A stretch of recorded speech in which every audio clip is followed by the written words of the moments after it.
Vous êtes sur Média 1, merci de nous rester fidèles, soyez les bienvenus dans ce nouveau numéro du Talk africain. Nous parlons aujourd'hui de l'art urbain qui a pris ces 20 dernières années une grande importance en Afrique et les street artistes impriment leur marque d'un bout à l'autre du continent. Accusés de dégrader l'espace public ou encore de participer à une forme de nuisance au sonore en ce qui concerne évidemment les danseurs ou encore les DJ, ces disciplines sont parfois très mal vues par les autorités étatique. La street art, une arme de contestation ou simplement un canal d'épanouissement et d'éveil d'esprit? D'éléments des réponses tout de suite avec mes invités du jour. Il s'agit de Maman Faye. Vous êtes entrepreneur culturel, vous êtes également journaliste, animatrice. Merci d'avoir répondu à l'invitation du Talk africain. Merci beaucoup à vous et merci et puis bonjour à tous qui nous suivent. C'est un réel plaisir d'être là et de parler de nouveau des cultures urbaines. Parler de culture urbaine, il y a également un élément, un acteur de ce monde. Il s'agit de Mezzographe. Vous êtes artiste, graffeur professionnel. Merci d'avoir répondu à nouveau à l'invitation du Talk africain. Merci beaucoup à vous aussi et c'est toujours un plaisir de revenir dans la maison. Salam à tous ceux qui regardent. Vous l'avez dit, hein, c'est évidemment votre maison, mon cher Mezzo, puisque vous êtes un habitué des plateaux de Média TV. Nous allons tout de suite entrer dans le vif du sujet. Je reste avec toi, Mezzo. Alors, quelle place occupe aujourd'hui la street art dans le milieu artistique africain et particulièrement au Sénégal? Je pense qu'en fait, d'après l'expérience, c'est un domaine qui a beaucoup grandi, tant dans l'effectif des graffeurs, mais aussi dans le contenu, c'est-à-dire par rapport à la technique, mais aussi le message de fond. C'est-à-dire qu'en fait, on est parti d'un art qui était plus une expression de jeunes qui ont l'habitude de se regrouper, de partager en fait une vision assez innocente de la vie, mais qui au fur et à mesure se conscientise sur des questions même politiques. Maintenant, on parle d'engagement politique, mais aussi d'ordre spirituel, sociétal et tout ce qui tourne autour de cette intellectualité en fait de l'art. Donc c'est un domaine qui a considérablement grandi, mais aussi du point de vue de l'entrepreneuriat, parce que maintenant on parle de festivals qui se passent en Afrique et qui sont reconnus en fait à travers le monde, où beaucoup d'artistes internationaux en fait rêvent de participer en fait. Donc c'est quelque chose qui a marqué en fait beaucoup les esprits de beaucoup d'artistes, tant dans le public que dans la communauté artistique mondiale. Et vous avez parlé justement de l'apport un peu de ces artistes-là que vous représentez aujourd'hui. Alors dans certaines villes africaines, l'art de la rue est reconnu à sa juste valeur. Des politiques d'encadrement et de valorisation sont mises en place.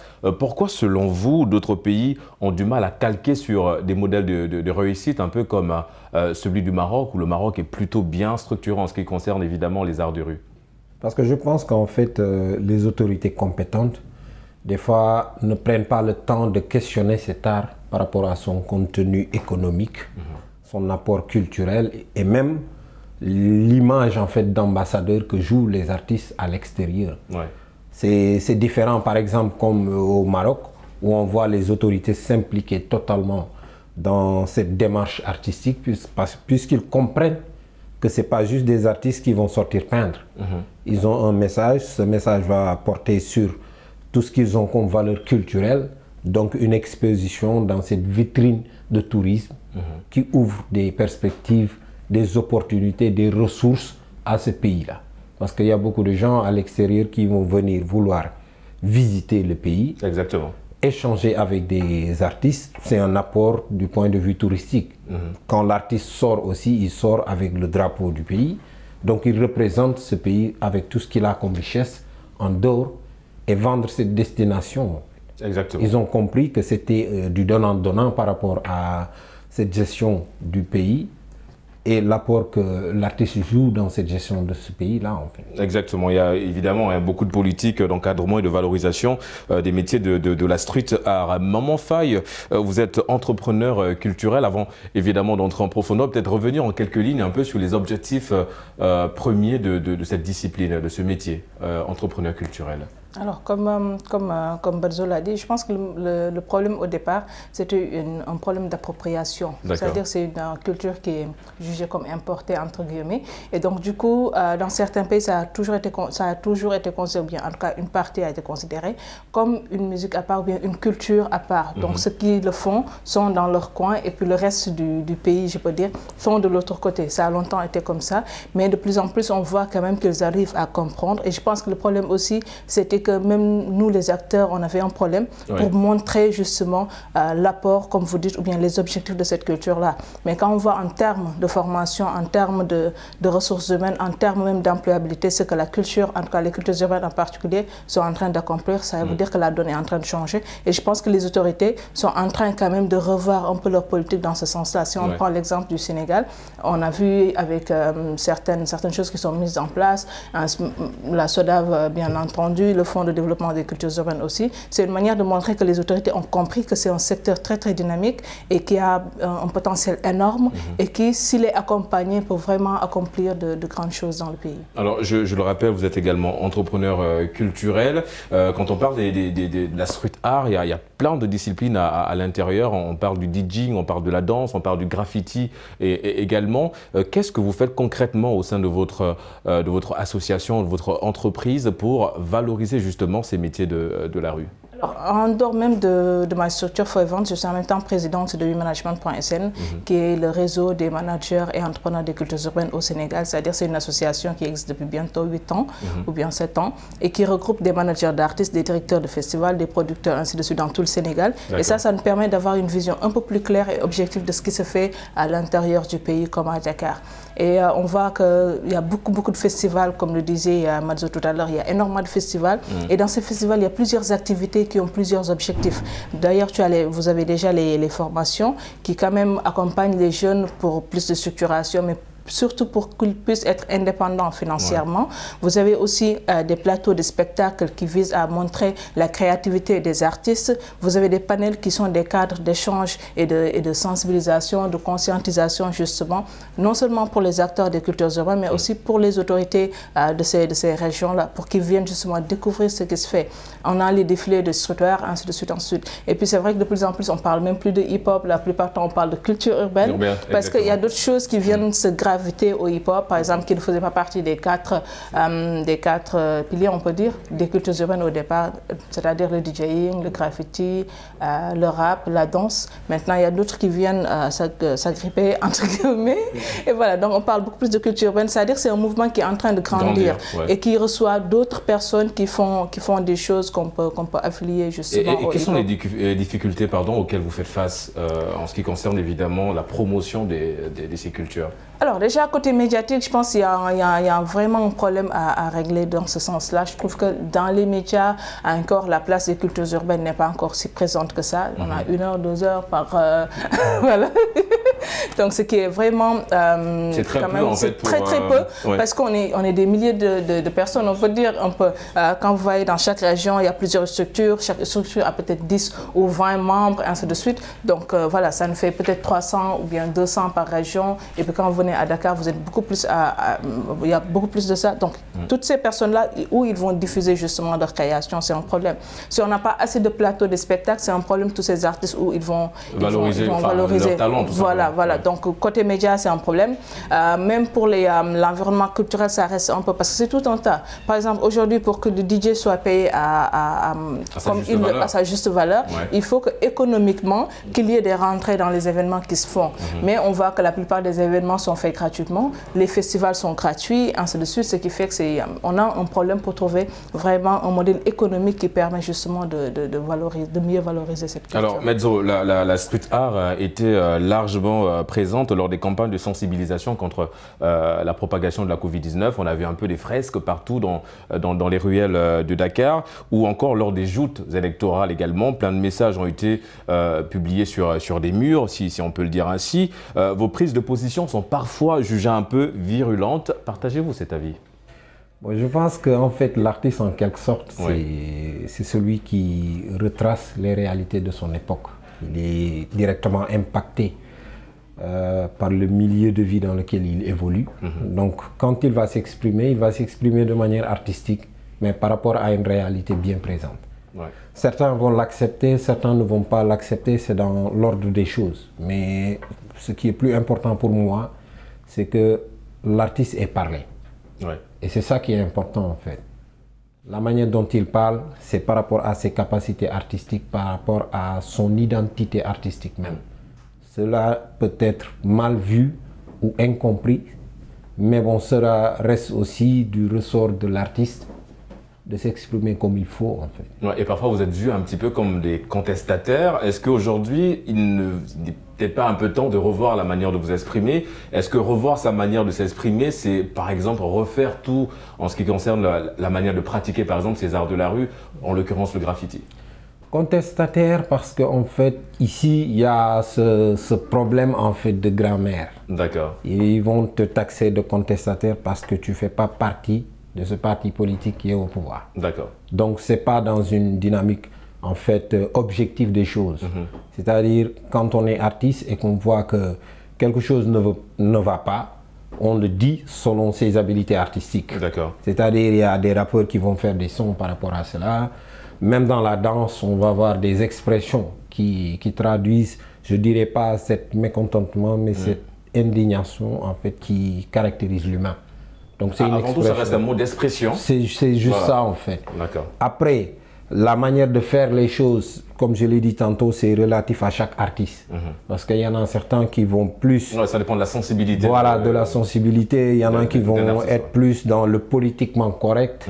Il y a d'autres qui ne vont pas forcément choisir ce chemin-là.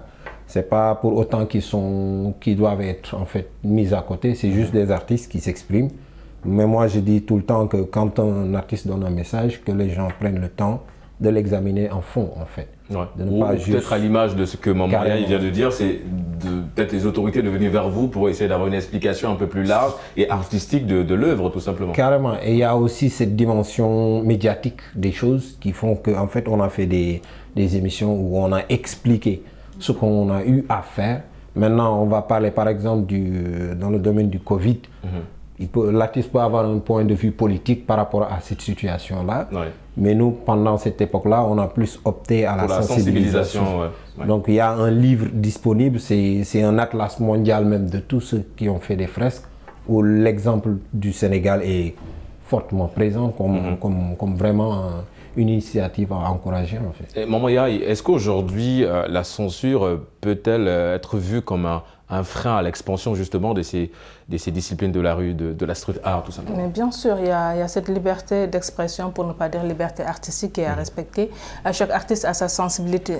Après, si on dit que les fresques sont violentes, peut-être la réalité a été violente aussi. Donc du coup, c'est ça qui est retransmis. Après, c'est vrai que quand on prend l'exemple des artistes graffeurs, peut-être ça peut être plus choquant parce que quand c'est mis sur un mur qui est en pleine rue ou bien en plein boulevard et qu'il y a des centaines de personnes qui passent chaque jour, vous comprenez le tic que ça peut créer en fait très rapidement. Parce que le son d'un artiste, il faut aller en concert pour l'écouter, ou bien l'écouter sur le net, ou bien sur les plateformes sur les plateformes, ainsi de suite. Musique, mais là, vous êtes obligé de le voir, que vous le voulez ou pas. Quand c'est un fresque qui vit, il est impossible de passer à côté en fait. Et peut-être c'est ça qui a plus choqué. Et c'est vrai qu'il y avait quand même un dessin particulièrement, et vous vous en rappelez très bien.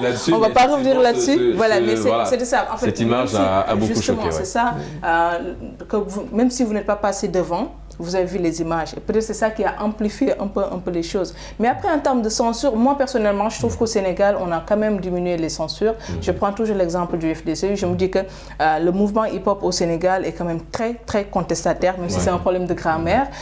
C'est des gens qui n'hésitent jamais à dénoncer quoi que ce soit. Et pourtant, de plus en plus, on voit que les autorités sont quand même un peu plus tolérantes en fait. Parce qu'ils comprennent de plus en plus que même si on est contestataire politiquement, mais au niveau social, sur le niveau social, mais c'est un mouvement de sensibilisation qui vous ne pouvez pas trouver pareil actuellement au niveau du Sénégal. En termes comme je disais, en termes de formation, d'accompagnement des jeunes, de même réinsertion, ainsi de suite, mais c'est un mouvement qui accomplit énormément de choses et je pense que ça, les autorités l'ont compris. Maintenant, il faut qu'ils comprennent aussi que chaque artiste a la liberté de choisir, de montrer son appartenance ou bien en tout cas de contester les choses qu'il juge que c'est pas Medzo, vous êtes membre d'un groupe, d'un crew, c'est l'expression utilisée, RBS Crew. Est-ce que vous avez justement une forme d'autocensure à l'intérieur? Est-ce qu'il y a une sorte de concertation avant justement de décider de se lancer dans une fresque murale? En général, en fait, le RBS Crew, c'est d'abord une famille de graffeurs qui sont de sensibilités diverses. C'est-à-dire, il y en a qui vont se dire qu'ils ne sont pas en fait concernés par l'engagement politique, et c'est des choses à respecter. On va voir beaucoup de graffeurs qui ne se sont jamais prononcés politiquement. On respecte ça dans le RBS. Il y a aussi le fait d'aller peindre quand on s'apprête à sortir peindre par rapport à une thématique politique ou tout ce qu'on veut, on se concerte. C'est-à-dire on va décider de faire ça. Et il ne faut pas oublier aussi que le graffiti est un art très provocateur en fait. C'est-à-dire le graffiti s'est imposé par la provocation, a toujours existé par la provocation en fait. Et ce n'est pas dans le souci de conserver cet héritage parce que le climat dans lequel il est né au Sénégal est assez différent. Mais on reste par rapport à notre identité artistique en fait et fidèle par rapport à nos idéaux.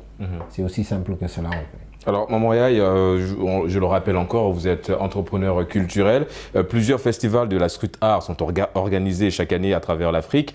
Au Sénégal, les maisons culturelles se multiplient, mais pourquoi malgré tous ces efforts, on a l'impression que ces arts de la rue peinent à justement être reconnus à leur juste valeur? Je pense que déjà, comme je l'ai dit tout à l'heure, c'est avant tout un problème économique en fait, je trouve. Parce que même s'il y a plusieurs festivals qui se développent, après la rentabilité de ces festivals-là pose problème en fait. Ce qui fait que ces initiateurs sont toujours obligés de courir derrière les sponsors, les partenaires, ainsi de suite. Et ça aussi c'est un défaut. Les sponsors ne répondent pas toujours, à moins que ce soit des ONG ou bien en tout cas des centres culturels internationaux qui sont plus habilités ou bien en tout cas qui sont plus prêts à accompagner ces initiatives-là. Et donc ces festivals peinent à se démultiplier. Maintenant, comme vous dites, et ça c'est une grosse avancée, la multiplication des maisons de cultures urbaines, disons, qui a commencé à Dakar déjà, et dans certaines régions, ils ont déjà mis en place ces maisons de cultures urbaines. Et ça, par contre, ça participe grandement à la valorisation de ce secteur-là, parce que justement, les jeunes qui peinaient à avoir un espace de diffusion, un espace d'échange, bien un espace de production, à travers ces maisons-là, ils ont un studio, ils ont un petit podium où ils peuvent faire leurs concerts, ils ont une petite salle de conférence, ainsi de suite. Et ça, quand même, c'est en train vraiment de révolutionner ce secteur-là.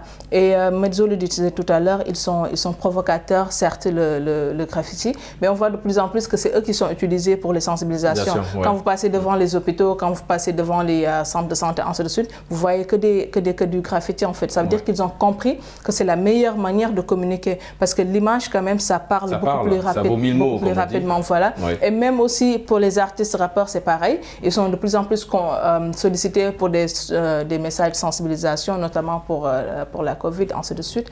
Et donc, ça veut dire que c'est en train de gagner du terrain. Maintenant, il faut toute une politique culturelle qui tourne autour pour que vraiment qu'on puisse s'en sortir. Une politique culturelle, Medzo, en tout cas, c'est quelque part votre leitmotiv, parce que vous n'êtes pas très loin. Vous êtes également à la tête d'une structure. Vous voulez mettre en place une structure de formation, d'enseignement de ces métiers de la street art, que ce soit du graffiti ou encore du DJing et plein d'autres choses. Alors, c'est une école qui a été ouverte ici au Sénégal, mais qui ramène le monde entier au Sénégal, parce que vous recevez un petit peu des amoureux du graffiti qui viennent du Japon, du Canada, des États-Unis, bref, du monde entier. Pourquoi une telle initiative et à quel moment vous avez jugé utile de mettre ça en place?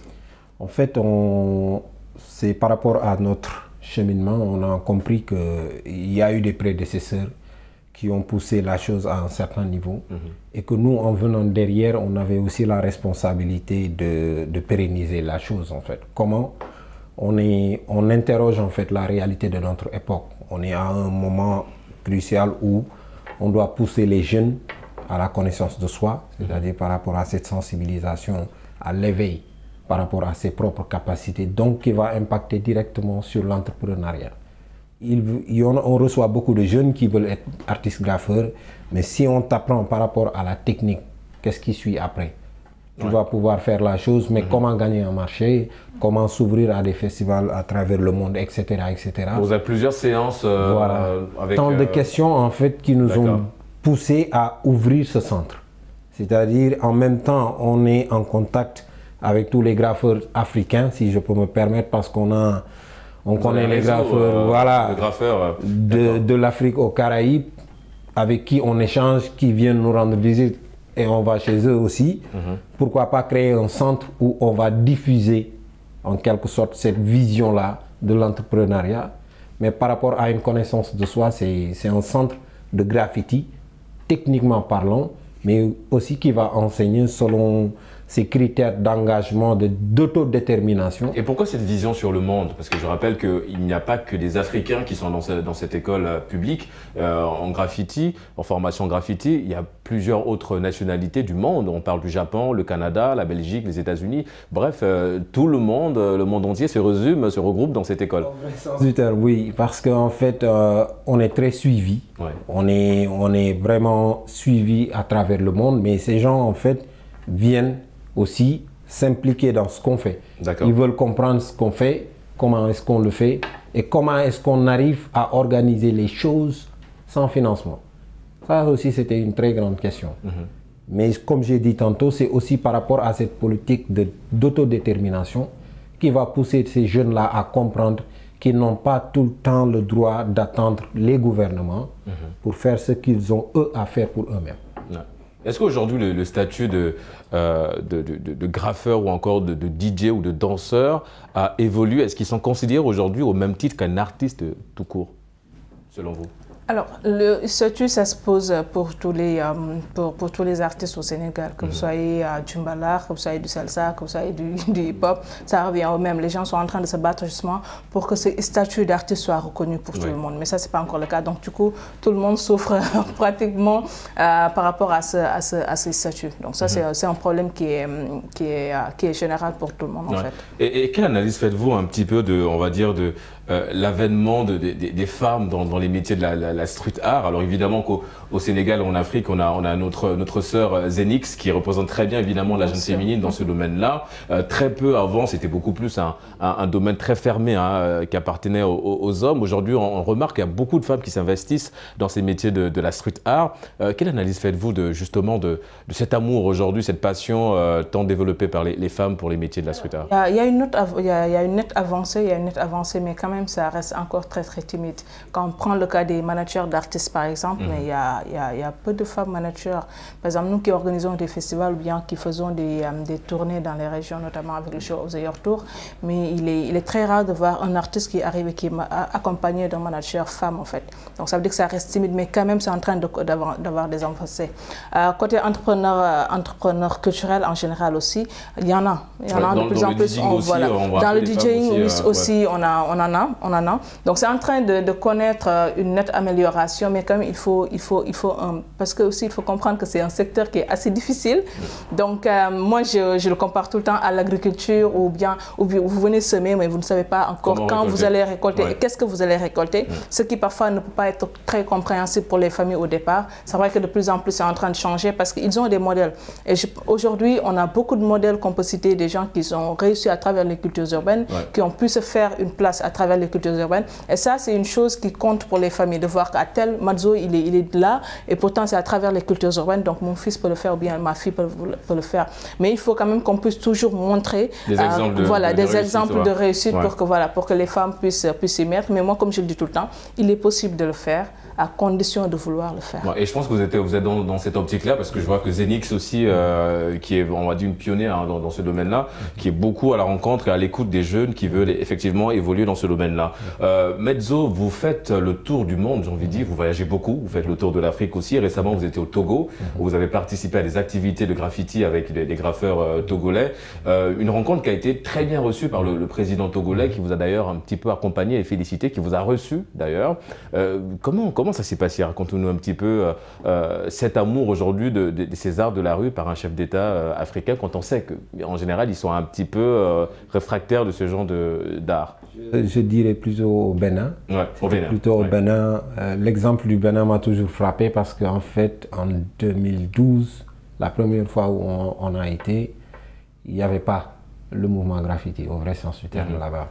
C'était des jeunes qui nous suivaient à distance et qui s'exerçaient à cet art. On y est retourné l'année dernière. Moi, j'ai l'habitude d'y retourner chaque année parce que en fait, c'est des jeunes qu'on a formés et que maintenant... Il faut un suivi. Voilà, ouais. Ils veulent que tu sois là chaque année parce que voilà, vous avez eu un bout d'histoire ensemble.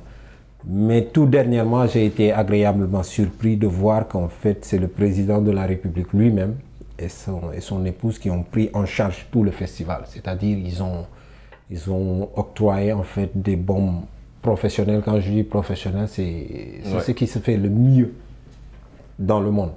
Ces jeunes-là ont maintenant du matos outillés maintenant. Ouais. Carrément outillés, avec toute la logistique qui va, avec toute l'organisation, qui mettent en fait dans de très bonnes conditions des invités et qui, à la clé, ce qui m'a le plus marqué, c'est d'avoir été reçu en fait par ce couple présidentiel qui me demande en fait qu'est-ce qu'on doit faire pour que les graffeurs du Bénin sortent et représentent ce pays ailleurs. Ça a été une très grande question pour moi parce que, vous voyez, il y a quelques années, je voyais juste des jeunes qui commençaient. Maintenant, ils ont l'apport de leur gouvernement, de leur président, de leur peuple au vrai sens du terme, qui veulent qu'eux, ils les représentent aux yeux du monde. Ça a été quelque chose d'extrêmement grand pour moi, en fait. Et de voir ces jeunes-là s'ouvrir au monde, avoir d'autres possibilités et de pouvoir en fait s'exprimer selon leur réalité socio-culturelle aussi. C'était très important, c'était un rêve en fait qui venait de s'accomplir devant moi.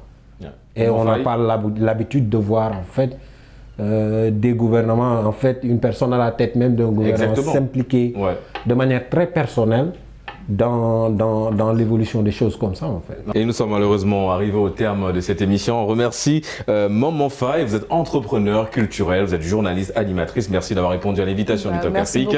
On remercie également Mezzo Graph, vous êtes artiste, graffeur professionnel. Ça a été un plaisir de vous recevoir sur ce plateau du Talk Africain. Merci beaucoup. Et c'est la fin de cette émission. Merci de l'avoir suivi. On se donne rendez-vous dimanche prochain pour un autre numéro. Et d'ici là, n'oubliez pas, quoi qu'il arrive et quoi qu'il advienne, gardez le sourire en compagnie de nos programmes.